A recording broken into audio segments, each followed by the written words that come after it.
All right, so this one, the fun one. I say that sarcastically. There's not a whole lot of fun about it.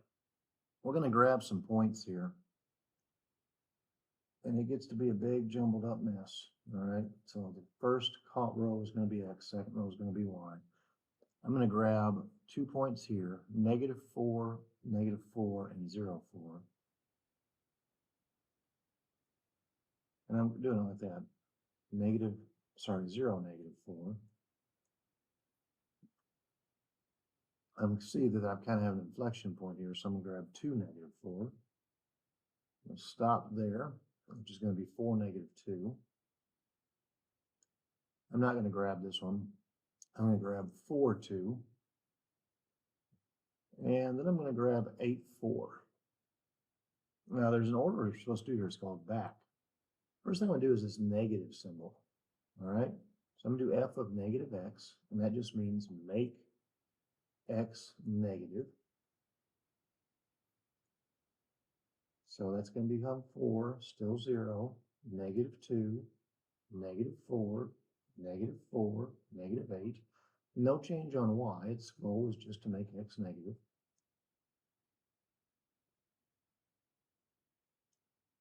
Then I'm going to handle that 2 out front, f of -2x. And that cuts x in half because it's on the inside parentheses. It's opposite of what you think, but it cuts the x values in half. We've already done the negative part. So 2 cut in half is 0.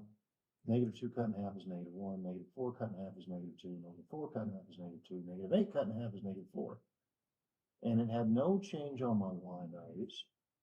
So they're still the same.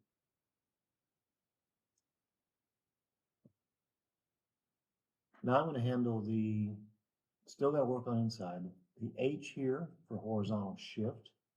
So f of -2 times x minus 1. And that adds 1 to x.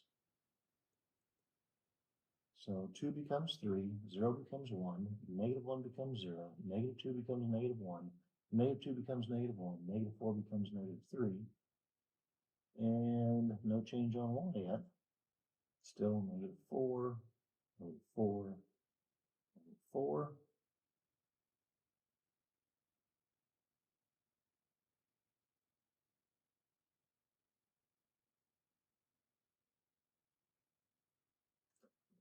Sorry, I was just surprised I grabbed that many points.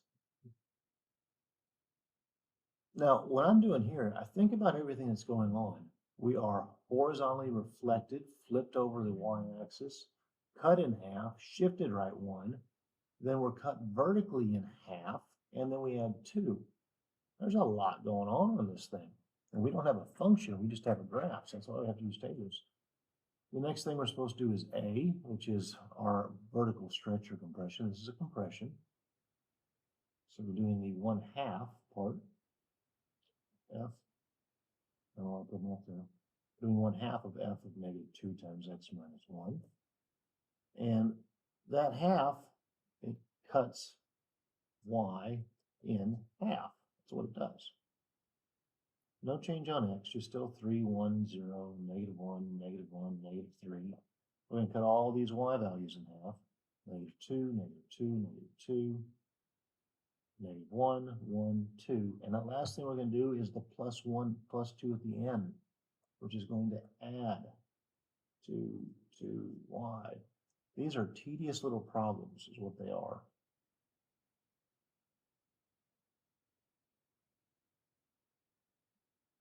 And that's why kids don't like them. Anyways, that adds 2 to y, so x has no change. -2 plus 2 is 0, so 0, 0, 0. -1 plus 2 is 1. 1 plus 2 is 3. 2 plus 3 is 5. And then I have nice order pairs that I can plot. So I can plot 3, 0. It's going to be part of the transformation. I can plot 1, 0. I can plot 0, 0. I can plot -1, +1. I can plot -1, +3. And I can plot -3, 5, which would be off the grid up here somewhere. And this is the graph Ta-da! It's not supposed to be so squiggly there. I'm not sure what happened to my pencil there. There you go. There's your graph. Now, wasn't that a bunch of fun? I thought so. All right, moving forward, the ACT stuff. A car accelerated from 88 feet per second to 220 feet per second in exactly 3 seconds, assuming the acceleration was constant, which it was not. What was the car's acceleration in feet per second from 88 feet to 220 feet per second? So obviously the first thing to do is figure out what the difference is here. So either in your God-given brain or using technology, you'll probably just use a calculator. You need to figure out what 220 minus 88 is, which is 132. That seems right. So 132 feet per second was our net gain. It took 3 seconds, so I better cut it in 3.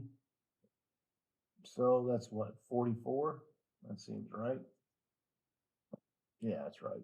44 feet per second per second. In a plane, which is a flat piece of paper, it's geometry.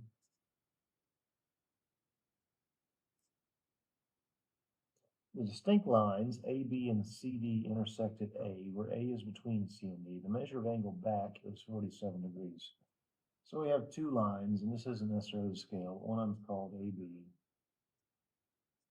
And that's right, they intersect at A. And CD.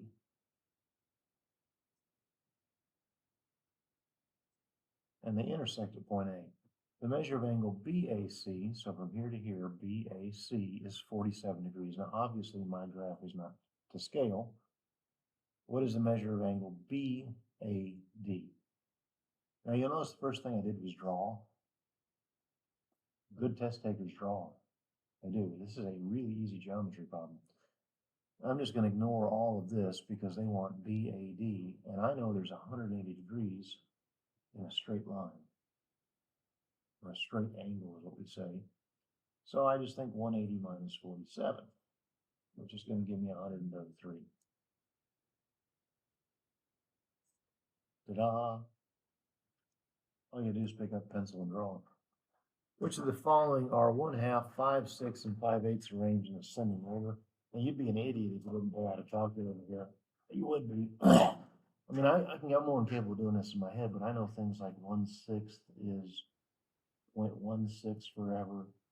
I know that 1/8 is 0.125. And I know what a half is. Obviously, a half is 0.5. I mean, I know these things. So this would be 0.5. This would be 0.625. And the last one is going to be like 0.83. Well, that's pretty cool. We do have to know what the word ascending means. It means it increases. Pretty impressive if that's the correct answer. Let me look at the last one. This one right here would probably be descending. That's 0.625. This is 0.83. And this is 0.5. These don't make any sense. So choice F is the one. Ascending means we are increasing from left to right. In scientific notation, what is this sum equal to? So let's just do some old school math here. Doing 670 million plus 700 million. And the zeros, 1, 2, 3, 1, 2, 3, 0, 7, 6 and 7 makes 13. So that's what she looks like. Notice all these start off with 1.37. So what we're doing is we're seeing how many times we have to move the decimal here. 1, 2, 3, 4, 5, 6, 7, 8, 9. I moved it 9 times to the right.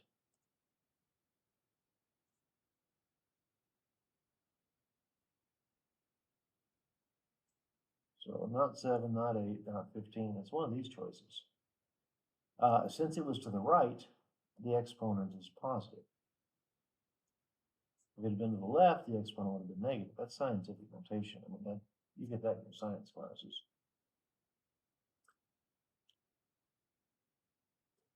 Only 10th, 11th, and 12th grade students attend Washington High School. The ratio of 10th graders to school's total population is 86 to 255. So there are 86 10th graders. I know the school population is 255 because they have that right there, total student population. The ratio of 11th graders to the total student population is 18 to 51. So let's talk about 18 to 51. If I multiply this guy by 5, I would get 255. So I better multiply this guy by 5, which is going to be 50, 90. So there are 90 11th graders.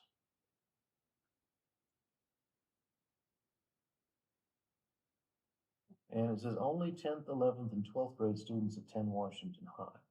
So there's no 9th grade, there's no freshmen there. They keep them somewhere else. That's fairly typical in larger districts to let freshmen kind of have their own year. Not sure why they do that, but they do it. So anyways, if I take 86 and 90 and I put them together, I get 176. So I'm going to figure out what 255 minus 176 is. Maybe I do old school, whatever. 255 and 24, 79. That's not right. What am I, stupid? That's too low. No, I'm not. It's 79. There's 79th, 12th grade. And let's see, reading the rest of the question. If a student is chosen at random from the entire school, which grade is that student most likely to be in? 11th grade. Why? There's more of them.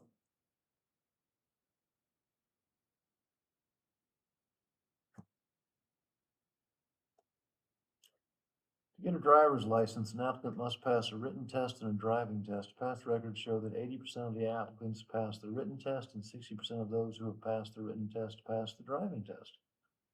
But based on these figures, how many applicants in a random group of 1,000 would you expect to get a driver's license? So 80% of the applicants pass the written test, so we're going to take 1,000. We're going to multiply it by the decimal 0.8, because remember 80% equals the decimal 0.80, and that's going to get me 800. And then 60% are going to pass the driving test. So we're going to take our 800, we're going to multiply it by 0.6, which is going to be 480.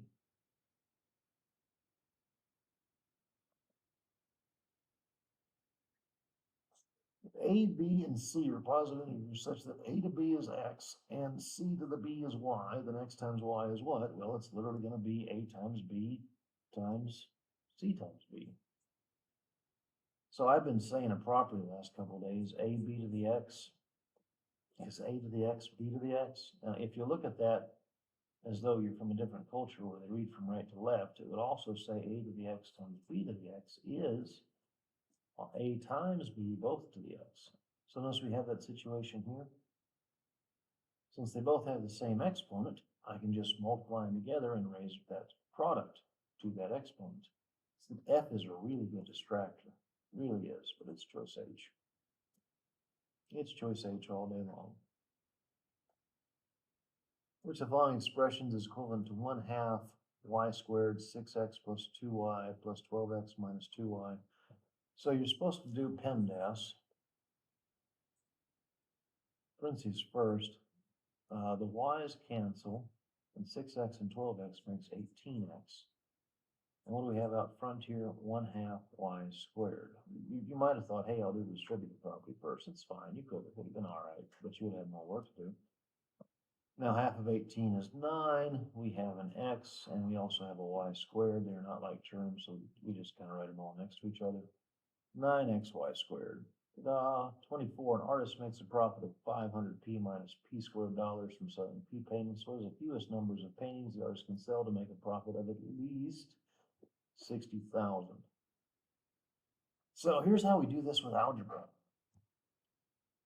We do 500p minus p squared at least, so greater than or equal to 60,000.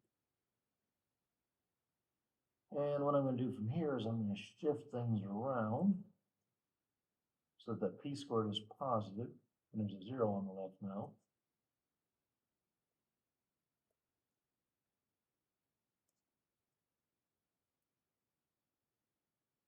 I'm pretty confident that 200 times 300 is going to be 60,000.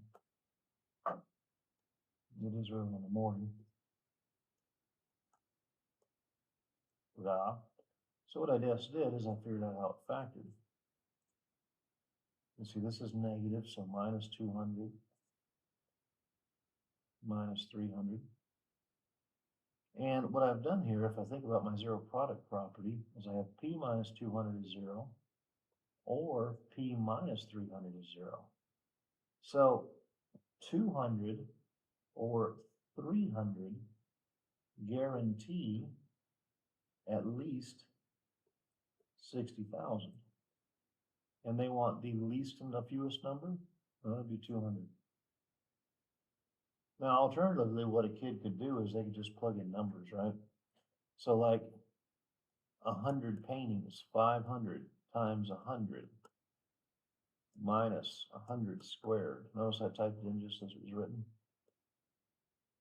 That's not the one. Oh, plus I'm not typing things in, but anyways, we said 200, 500 times 200, and then minus 200 squared. I typed in that first one wrong. There's your 60,000. This is missing closing parentheses here. But it wasn't the answer anyway, so never mind. This is a fun skill. You did this in 9th grade, you did it in 10th grade, maybe not quite as difficult as this, but you should have. You should have done it. In order to add two fractions together, you have to have a common denominator. Now the LCD here is actually root 6. We're going to take this guy and multiply it by root 3 because that makes root 6. And if I do it to the bottom, I do it to the top for root 3. The second guy, I'm going to multiply by root 2 because root 3 times root 2 is root 6. If I do it to the top, I do it to the bottom. And now that these two fractions have the same common denominator, I can put them together, and I would get 4 root 3 plus 2 root 2 all over root 6. First G. That is your homework for section 1 and 2. Presuming I told this thing to record. And I did.